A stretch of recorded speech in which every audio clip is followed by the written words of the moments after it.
The air in the bustling airport terminal was thick with the murmur of 1,000 conversations, the distant drone of jet engines, and the clatter of luggage wheels. Passengers, a river of humanity, flowed towards their gates, each person a vignette of anticipation or exhaustion. Suddenly, the ambient hum was pierced by a sharp, insistent bark. All eyes involuntarily snapped towards the source. A uniformed police officer, stern-faced and focused, his hand firmly on the leash of a powerfully built K9. The dog itself was a coiled spring of muscle and focus, its nose working furiously, trailing an invisible scent through the throng.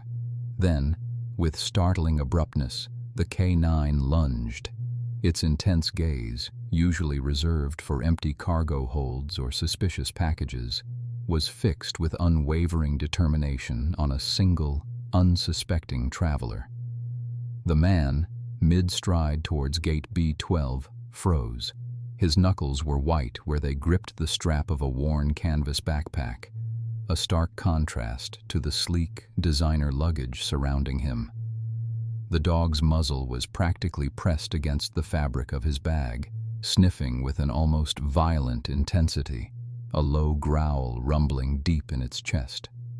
The scene unfolded in slow motion for those watching, a chilling tableau of impending confrontation. This was John, an ordinary name for a man who, moments before, had been indistinguishable from countless others. Now he was the epicenter of a sudden, disquieting drama. His breath hitched in his throat, a sharp, cold jab of fear.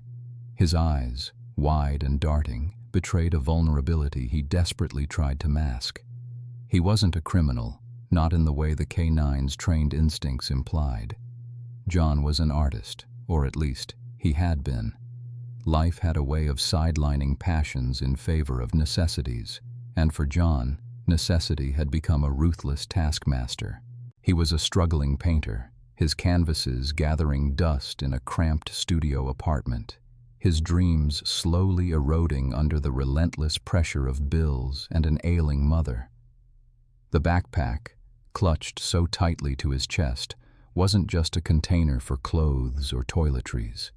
It held a secret, a fragile hope, a burden of immense personal value that felt heavier than any material weight. Inside, nestled amongst layers of protective wrapping, was a piece of his family's history, a relic that held the power to change his desperate circumstances. It was his last shot, a desperate gamble to secure enough funds to save the dilapidated family home, a place brimming with memories, now facing foreclosure. Its value wasn't just monetary, it was sentimental, a tangible link to generations past, a silent promise to his ancestors. The K9, however, was oblivious to sentimental value. It didn't care for dreams deferred or an artist's desperate plight. Its world was one of scent and detection, of ingrained responses to specific molecular compounds. And at this moment, its entire being was screaming alert around John's worn canvas bag. The growl intensified, becoming a series of short, sharp barks. The dog began to paw insistently at the backpack, a clear signal to its handler that something was there, something deserving of immediate investigation. The transformation in the officer's demeanor was instantaneous. The casual alertness sharpened into focused suspicion. He pulled back slightly on the leash, not to restrain the dog, but to allow it to work, trusting its infallible nose. Other passengers, initially merely curious, now exchanged uneasy glances. Whispers started to ripple through the crowd near gate B12. John felt their collective gaze, 1,000 invisible needles pricking at his skin. He swallowed hard, his throat dry, his heart hammering against his ribs like a trapped bird. He hadn't done anything wrong, yet the world around him seemed to be collapsing into a vortex of accusation, all centered on him, on his precious, unassuming backpack. The K9's persistent barks were a siren call, and John knew with a sickening lurch that help was not coming. Instead, more officers were already converging, their expressions grim, their purpose clear. If you're captivated by stories where unexpected twists create high stakes, make sure to hit that subscribe button. You won't want to miss what happens next as John stares down this impossible confrontation. The K9's relentless focus on John's worn canvas backpack instantly drew the attention of the two uniformed officers standing a few feet away. Their casual conversation ceased, replaced by a subtle shift in posture, a heightened awareness that sent a cold wave of dread through John. He saw their eyes, first on the dog, then on him, and felt the invisible net of suspicion beginning to tighten. His heart hammered against his ribs, a frantic drumbeat echoing his internal panic. He tried to project an aura of nonchalance, to blend into the stream of impatient travelers, but his hands, still gripping the straps of his backpack with white-knuckled intensity, betrayed his calm facade. Every fiber of his being screamed to flee, to disappear, but he was rooted to the spot, a deer caught in the headlights of looming authority. Officer Miller, a man whose face seemed permanently etched with the lines of unwavering vigilance, led the approach. His partner, a younger officer whose expression mirrored Miller's growing suspicion, followed closely. Miller's reputation preceded him, even in John's peripheral awareness of airport security. He was known for his unyielding resolve, his almost telepathic connection with his K9 buddy. Buddy, a Belgian Malinois, was not merely a dog, but an extension of Miller's will, a finely tuned instrument of detection whose accuracy was legendary. Miller's eyes, a piercing blue, met John's, and John felt an immediate, intense scrutiny, as if the officer could peer directly into the depths of his soul. The dog, meanwhile, continued its low growl, its nose pressed firmly against the bottom of John's bag, its tail rigid and ears perked. It was an unyielding force, a living, breathing testament to an unseen truth. "Sir, could you step aside for a moment?" Miller's voice was calm, yet undeniably firm, cutting through the general airport din with unnerving clarity.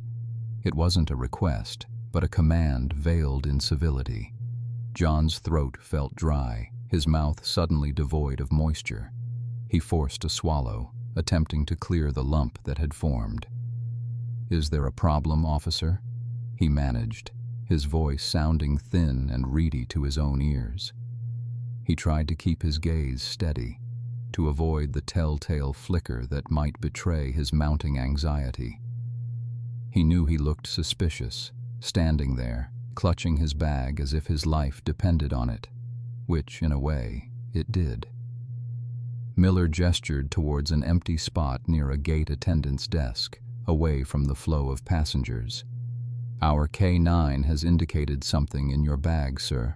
We just need to conduct a routine check." There was no aggression in his tone, merely a statement of fact, steeped in the unshakable confidence that came from countless successful alerts. John's mind raced, desperate to construct a plausible explanation, one that wouldn't expose the fragile, invaluable secret nestled within his worn canvas. "A check? But I assure you, officer, there's nothing illicit in my bag. It's just personal items, clothing, a few books." He stammered slightly over the last few words, his carefully constructed composure fraying at the edges. Buddy let out a sharp, decisive bark, reinforcing its handler's conviction. The young officer beside Miller took a step closer, his hand subtly resting on his service belt. The implied threat was clear, even without a single word spoken. John felt a bead of sweat trickle down his temple.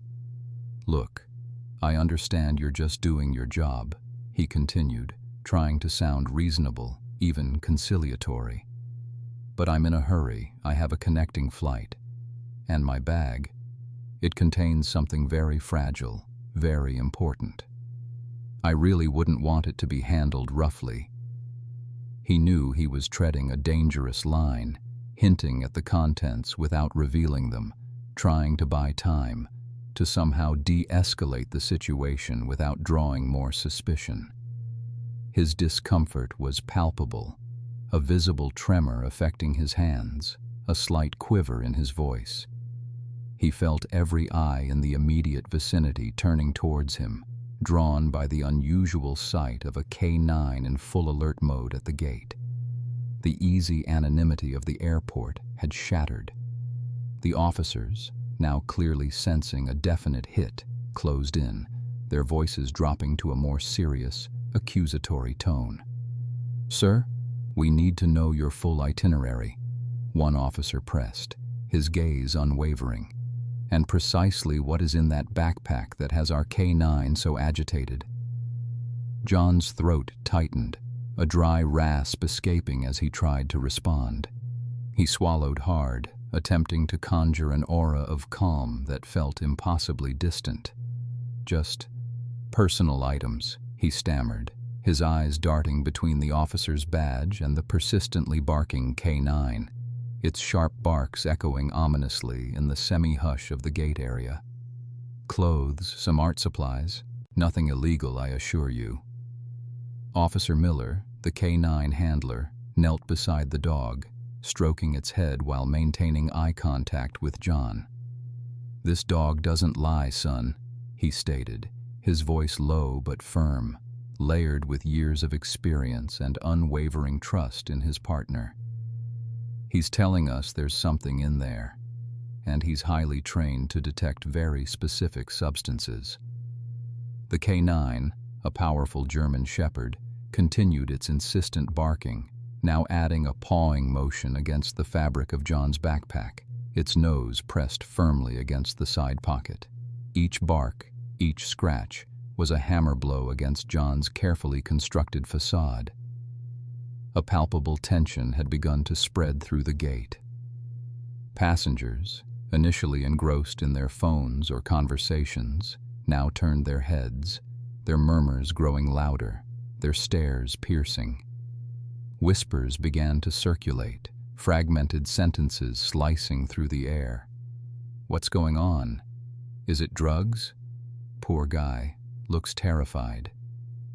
John felt a flush creep up his neck, a searing heat of humiliation and desperation.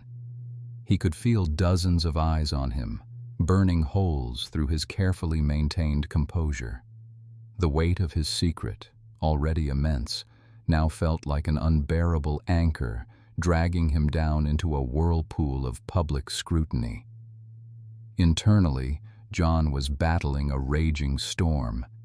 His mind raced, a whirlwind of fear and a desperate protectiveness for the item he carried. He thought of his grandmother, her hands gnarled with age, carefully unwrapping the ancient scroll for him, its delicate paper whispering tales of generations past. The Scroll of Ethelred. As it was known in his family, a treasure passed down through centuries, not just a historical artifact, but the very soul of his lineage. It was his last, desperate hope. The bank had given them a final notice. The family home, a place brimming with memories, was on the verge of foreclosure. This auction, this specific highly specialized art auction in Geneva, was the only way to save it. Only a handful of experts understood its true value, its unique historical and artistic significance. He remembered the meticulous care he'd taken in preparing it for transport. The custom-made, climate-controlled case, carefully cushioned and wrapped in multiple layers of specialized organic preservation materials designed to protect the fragile parchment from moisture, temperature fluctuations, and light. These materials, he now realized with a sickening lurch, likely contained the very compounds the K9 was reacting to. Compounds designed to preserve ancient manuscripts, not to sniff out contraband. The irony was brutal, a cruel twist of fate. The thought of them yanking open his bag, exposing the priceless, fragile scroll to untrained hands, to the harsh glare of public spectacle, was a torment he couldn't bear. The slightest mishandling could cause irreparable damage, reducing his family's last hope to dust. He could almost hear the crackle of ancient parchment, visualize the delicate ink flaking away under rough fingers. Fear, cold and sharp, pierced through his mounting panic.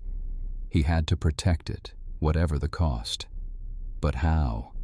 How could he explain the inexplicable to law enforcement officers who saw only the dog's unwavering conviction and the anxious sweat on his brow? The stakes were higher than just his freedom. They were the very foundation of his family's legacy. The officers, their faces now set with an unyielding determination, exchanged glances that sealed John's fate. Officer Miller stepped forward, her voice losing its earlier semblance of civility, becoming crisp and authoritative. "Sir, we are legally demanding to inspect the contents of your bag. The K9 has indicated a probable cause. Refusal to comply could lead to further complications." Her words hung heavy in the air, a cold, hard fact that slammed into John's already frayed nerves. John's heart hammered against his ribs. He gripped the straps of his backpack tighter, his knuckles white. "No," he managed to stammer, the single word feeling impossibly weak against the weight of their authority. "You can't. This is a private item. It's incredibly delicate. You don't understand the nature of what's inside. It requires specialized handling, absolute care." He tried to inject a note of firm authority into his voice, but it was overshadowed by the tremor of his fear. The thought of them casually unzipping his bag, exposing the scroll to the harsh fluorescent lights and the uncaring eyes of strangers, sent a fresh wave of panic through him. The vision of the ancient parchment, so fragile, so precious, being jostled or mishandled haunted him. Officer Miller raised an eyebrow, a hint of impatience flickering in her gaze.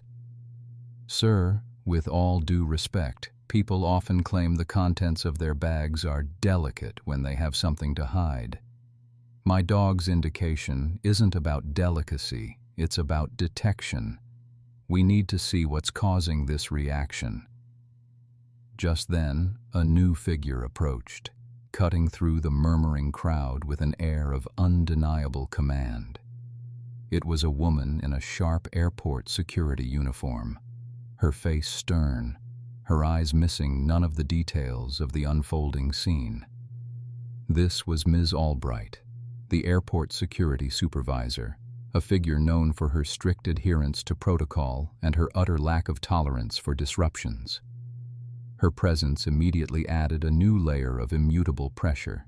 She surveyed the scene, her gaze sweeping from the agitated K9 to the increasingly distraught John, then to her officers. "What's the situation, Miller?"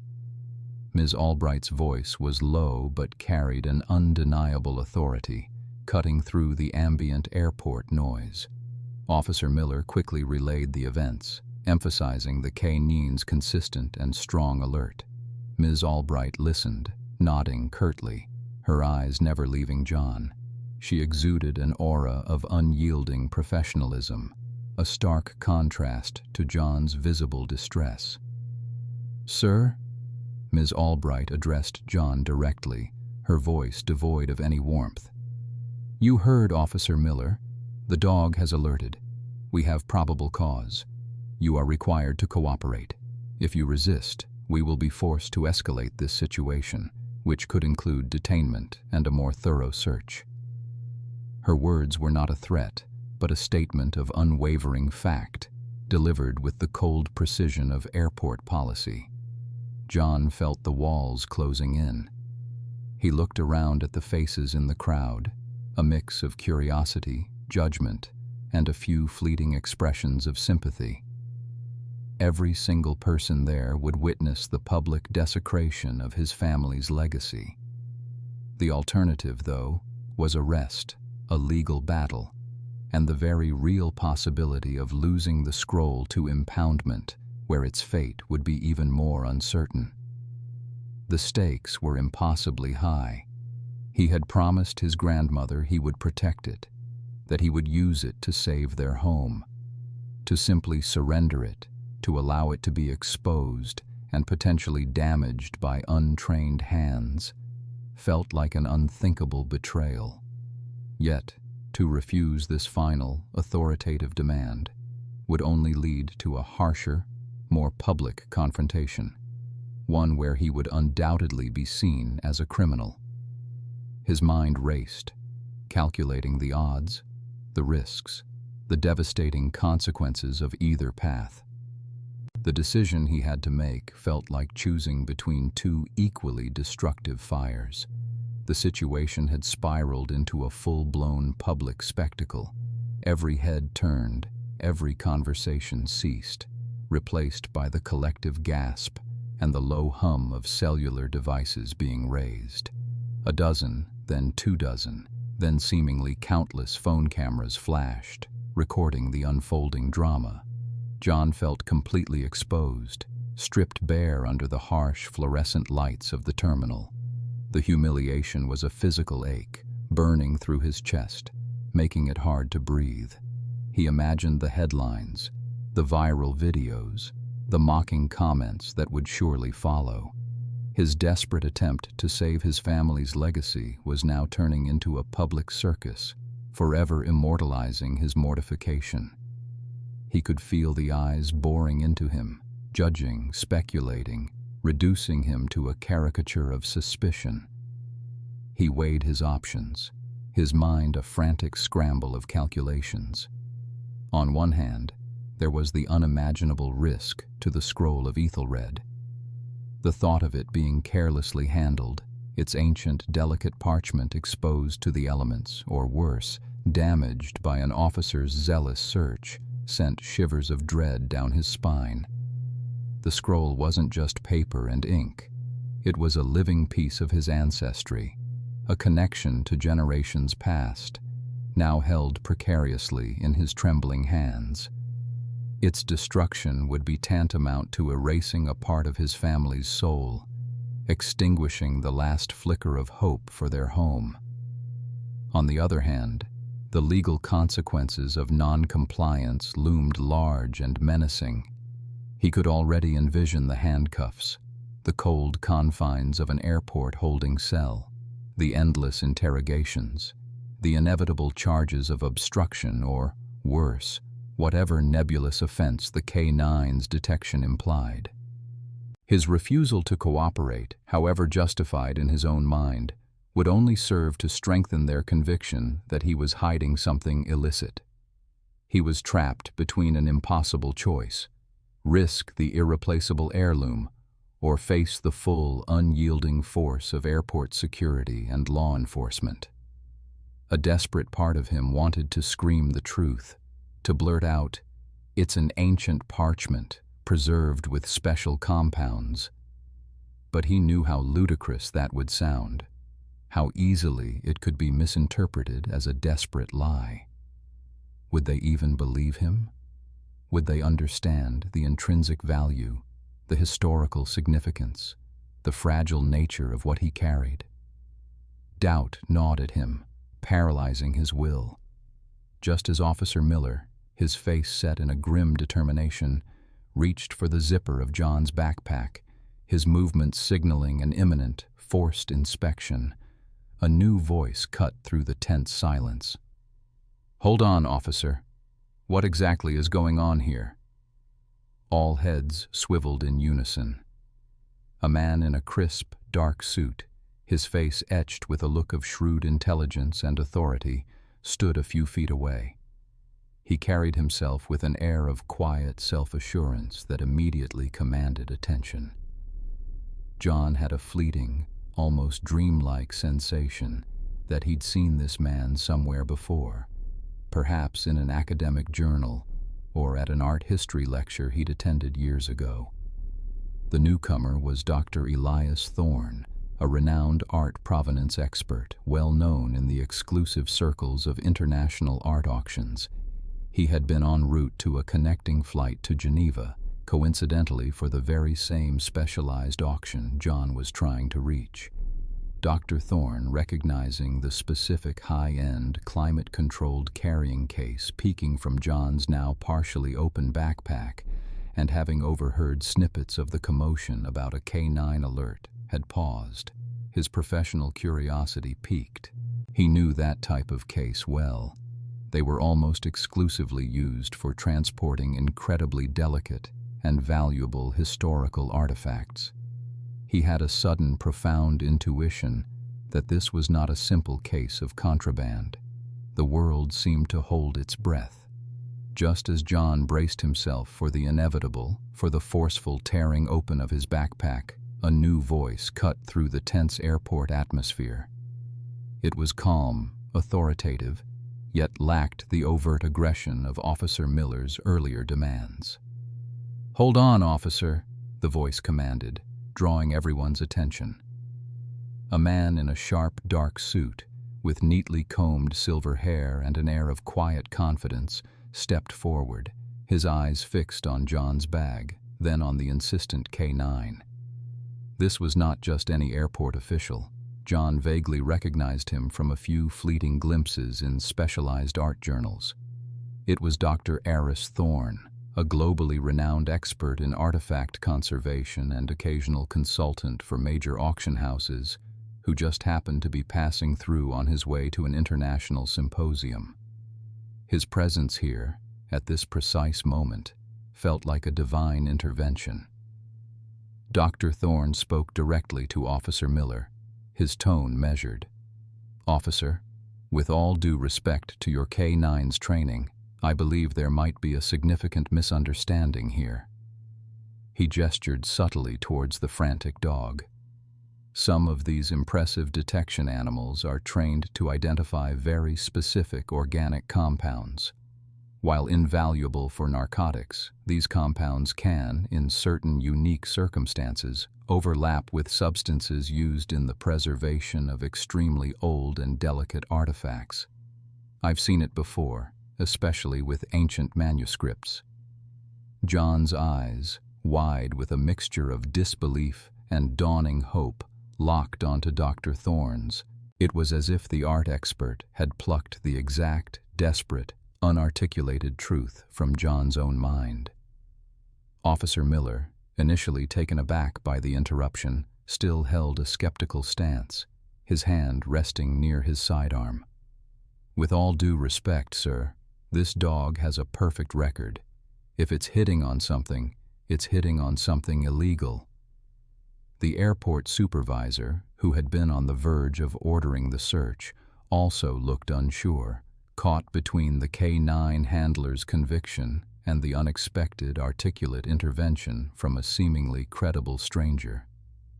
Dr. Thorne, however, remained unfazed. He slowly approached John, his gaze calm and reassuring. "Sir, may I ask, are you perhaps transporting an item of significant historical or artistic value that requires specialized preservation?" A flood of relief, thick and overwhelming, washed over John. Tears pricked at the corners of his eyes, an almost unbearable release of tension. He nodded, almost imperceptibly. "Yes," he croaked, his voice raw with emotion. It's a very old manuscript, from my family. I'm taking it to a specialized auction." "And it would be encased in preservation materials?" Dr. Thorne pressed gently, offering John a lifeline. "Yes, special cloths, climate-controlled casing, everything to protect the parchment." John practically blurted out, the words tumbling over each other. He then, with trembling hands, reached into the side pocket of his backpack, the very spot the K9 had been so aggressively targeting. Carefully, meticulously, he began to unfasten a small padded flap. Inside, beneath several layers of soft, acid-free fabric, nestled a corner of what appeared to be a rolled scroll. Its ancient parchment, a deep, aged cream color. A faint, almost imperceptible scent, oddly earthy and sweet, diffused into the air. The very scent of antiquity and its complex preservation. He didn't fully reveal the scroll of Ethelred, knowing its extreme fragility, but offered a glimpse of the meticulously prepared, specialized wrapping that contained it. The fabric itself emitted a unique, almost organic aroma, a testament to its protective chemical composition. It was not a bag of drugs, nor explosives, but a historical treasure. The gasps from the onlookers were audible, a collective intake of breath. The sight of the genuine ancient artifact, even partially revealed, was undeniable. This was no ordinary item. The atmosphere shifted instantly. The hard lines on Officer Miller's face softened slightly, replaced by a look of utter bewilderment. The airport supervisor's stern expression morphed into one of abject surprise. The crowd, which moments ago had been buzzing with suspicion and judgment, now murmured in awe, a wave of stunned realization washing over them. The aggressive barks of the K9 now seemed almost comical, a misplaced enthusiasm for something utterly benign, yet profoundly valuable. John, still half expecting to be challenged, slowly looked around, noting the collective gasp, the sudden comprehension in their eyes. The public spectacle, once humiliating, had become a moment of profound, vindicating clarity. The official, Dr. Thorne, stepped forward, addressing the now perplexed officers and the murmuring crowd. His voice, calm and authoritative, cut through the residual tension. "Officer Miller, supervisor," he began, gesturing slightly towards John's carefully recovered heirloom. "What your excellent K9 detected was, in fact, the complex organic signature of this ancient artifact, combined with its specialized preservation materials." He paused, allowing his words to sink in. Many preservation techniques for extremely old documents and relics involve compounds that, to a dog's incredibly sensitive nose, can mimic scent profiles often associated with illicit substances. For instance, certain naturally occurring molds or decomposition compounds in ancient parchment, when combined with the specific chemicals used in acid-free archival linen and specialized desiccants, can create a scent cocktail that triggers a K9's alert system. It's a testament to the dog's training and olfactory acuity, but in this unique context, it led to a misunderstanding. Dr. Thorne continued, his explanation both forensic and reassuring. Think of it this way. A K9 might be trained to detect a specific sugar in illicit drugs. If a legitimate item, like a rare botanical specimen, also contains that same sugar, the dog will alert. It's not faulty training. It's the nature of sensitive detection in a world of complex chemical compounds. This artifact, being thousands of years old, possesses a unique biochemical fingerprint that, in this instance, unfortunately cross-referenced with your K9's detection parameters for something entirely different. A profound, shuddering sigh of relief escaped John's lips, a sound so deep it seemed to come from the very core of his being. The immediate threat had receded, the suffocating pressure finally lifting. But as the relief washed over him, it was swiftly followed by a surge of indignation, a hot, bitter wave of anger.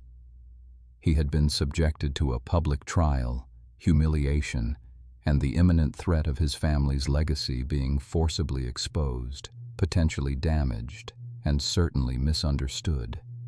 His voice, though still slightly hoarse, carried a newfound firmness. "Misunderstanding," John articulated, his gaze sweeping over the officers, then the supervisor, and finally the still gawking passengers, many of whom were now lowering their phone cameras, embarrassment flushing their faces. "I was treated like a criminal. My privacy was invaded, my integrity questioned, and my family's most precious possession was nearly ripped open in front of hundreds of strangers. This isn't just about a misunderstanding. It's about a complete lack of communication and an overzealous protocol that prioritizes assumption over common sense. His hands, which had been clutching the straps of his backpack, now clenched into tight fists. This was invasive, humiliating, and utterly terrifying. All I tried to do was explain, but no one listened. No one believed me until an expert happened to walk by. His words hung in the air, echoing the collective sentiment of the crowd, many of whom now nodded in agreement. Officer Miller, his face tinged with a deep flush, looked genuinely chagrined. He stepped forward, his posture less rigid, more conciliatory. "Mr. John," he began, his voice softer, "I truly apologize for the distress and humiliation this has caused.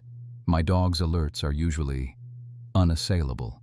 We operate under strict protocols for security, and I allowed my confidence in the K9's accuracy to overshadow a more nuanced approach.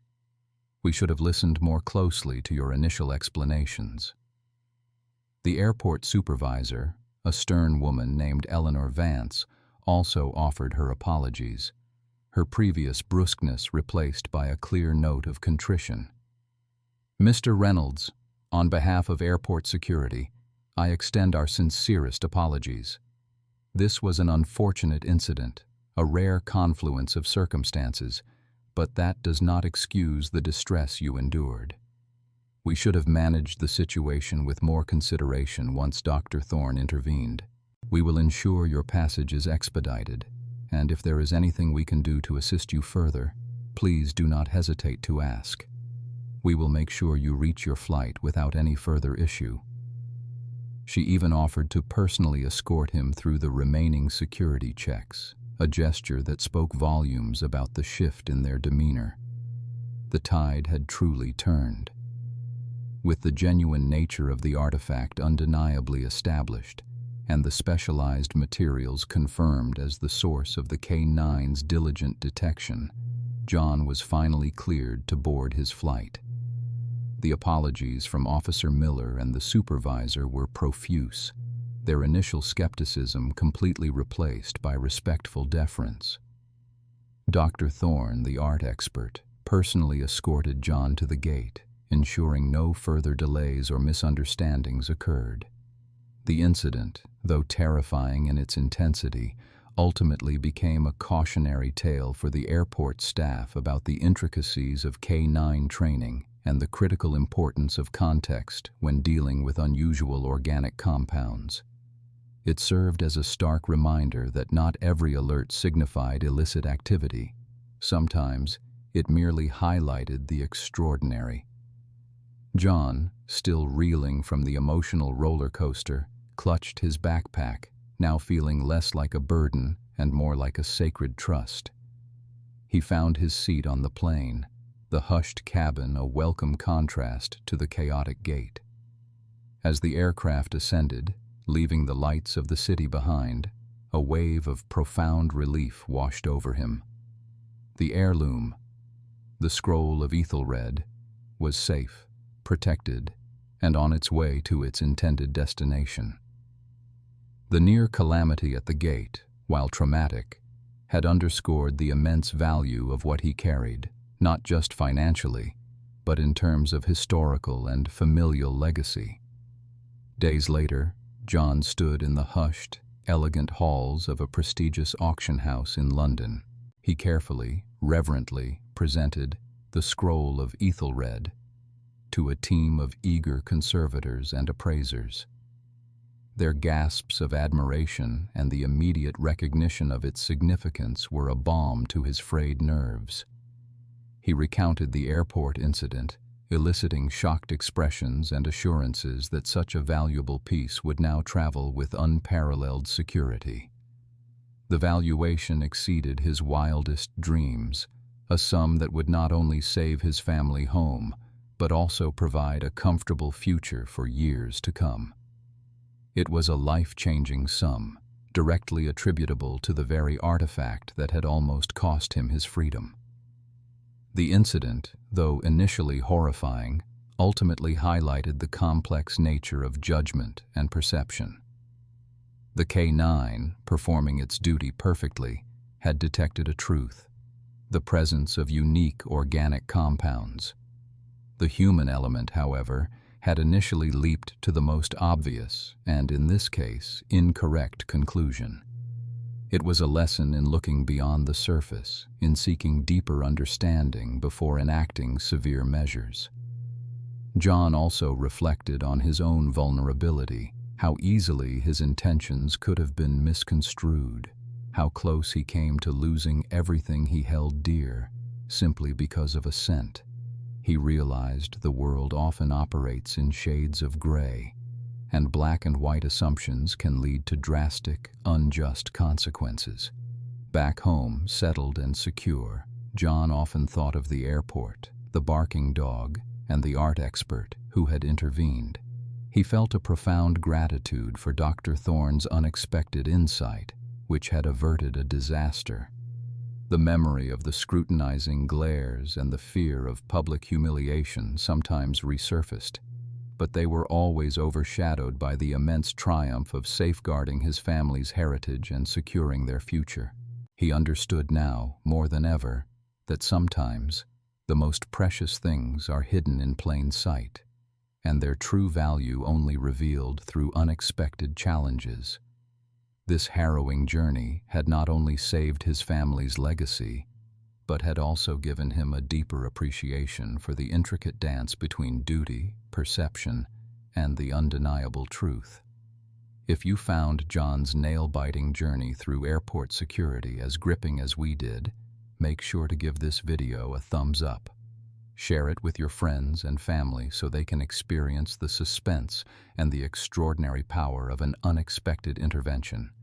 And don't forget to hit that subscribe button and ring the notification bell to join our community for more incredible stories of unexpected twists and turns. While you're here, check out this other video about a traveler who found something truly bizarre in their luggage, proving that airports are never short on surprises.